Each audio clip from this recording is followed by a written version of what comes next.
કેમ છો? માં મને છમવડું સિરીઝમાંથી કોણે કયા ભજીયા, પકોડા, વડા ટ્રાય કર્યા એ મને ચોક્કસથી કમેન્ટ બોક્સમાં લખજો. હા, આજે એક જુદા જ પ્રકારના ભજીયા બનવાના છે. ભજીયા તો મેથીના ગોટા જ છે કે જે આપણે ફર્સ્ટ એપિસોડમાં તમે જોયા છે, અને છતાં એની લિંક નીચે કમેન્ટ બોક્સમાં મૂકેલી છે. એમાં જઈ અને તમે અગેન એ રેસીપી જોઈ શકો છો. પણ આને સર્વ કરવા માટે એક બીજી જ વસ્તુ બનવાની છે. તો ચાલો આપણે જોઈએ. માં મને છમવડુમાં મેથીના ગોટાને કે કોઈ પણ પ્રકારના ભજીયાને સર્વ કરવા માટેની સ્પેશિયલ તરી. યસ, આજે બનવાના છે રસાવાળા ભજીયા.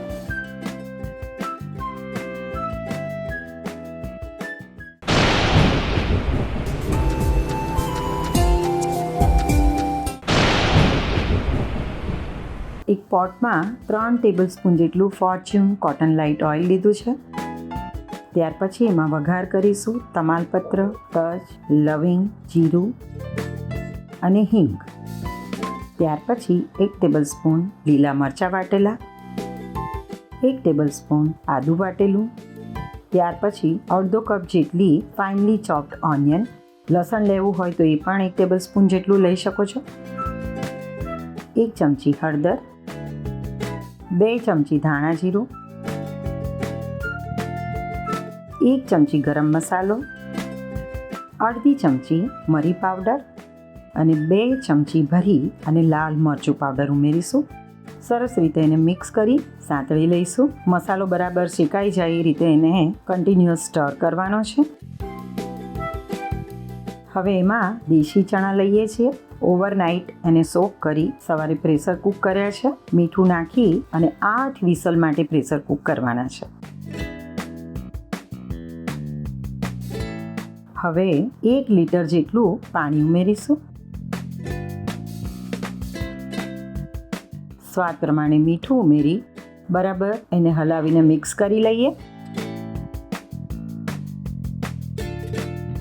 હવે આ તરીને ઢાંકી 5 મિનિટ માટે ઉકાળીશું. સરસ મજાનું ઉકળી જાય એટલે એક રસ થઈ જશે અને તરી તૈયાર થઈ જશે. આ રીતે ચેક કરી લઈશું. હા, તમને એવું જ લાગશે કે પાણી છે, પણ એકચ્યુઅલી આ જ પ્રપોર્શન હોય છે. ચણા 1 કપ જેટલા હોય છે અને 1 લીટર જેટલું પાણી હોય છે, અને બાકી આપણે જે મસાલા લીધા એ હોય છે.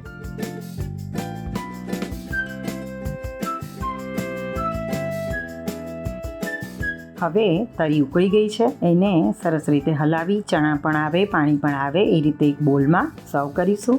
અને એની અંદર મેથીના ગોટા જે ઓલરેડી આપણે કરીને તૈયાર રાખ્યા છે એ મૂકીશું. ઉપરથી કોથમીરથી ગાર્નિશ કરી અને ગરમા ગરમ રસાવાળા ભજીયા સર્વ કરીશું. ઉપરથી થોડી ડુંગળી પણ સ્પ્રિંકલ કરી છે.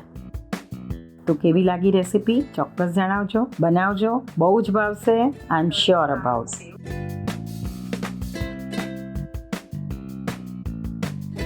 તરીવાળું સેવસળ અને તરીવાળા પોહાની જેમ નાગપુરી પોહા આવે છે ને એની જેમ જ તરીવાળા અથવા રસાવાળા આવા ભજીયા ચોક્કસ બનાવજો. શું કર્યું છે મેથીના ગોટા એ તો મેં તમને પહેલાં જ કહી દીધું. અને સાથે આ રીતે ચણાની તરી બનાવવાની છે. ચણા ઓછા હશે તો પણ ચાલશે ને વધારે હશે તો પણ ચાલશે. અને ક્યારેક એવું બને કે મહેમાન આવે ત્યારે એમની સાથે બેસવું હોય અને ગરમા ગરમ ભજીયા ઉતારવા ના જવું હોય તો આ રસાવાળા ભજીયામાં એવું થશે કે ભજીયા પહેલાં બનાવીને મૂકી દો અને પછી ભજીયા ભલે ઠંડા હોય પણ તરી ઉકળવા મૂકેલી હશે તો સર્વ કરતી વખતે ભજીયાની સાથે તરી સર્વ કરશો એટલે ઓટોમેટિકલી તમારા ભજીયા પણ ગરમા ગરમ સર્વ થઈ જશે. ચોક્કસ બનાવજો આ રેસીપી. અમને જણાવજો કેવી લાગી. Thank you.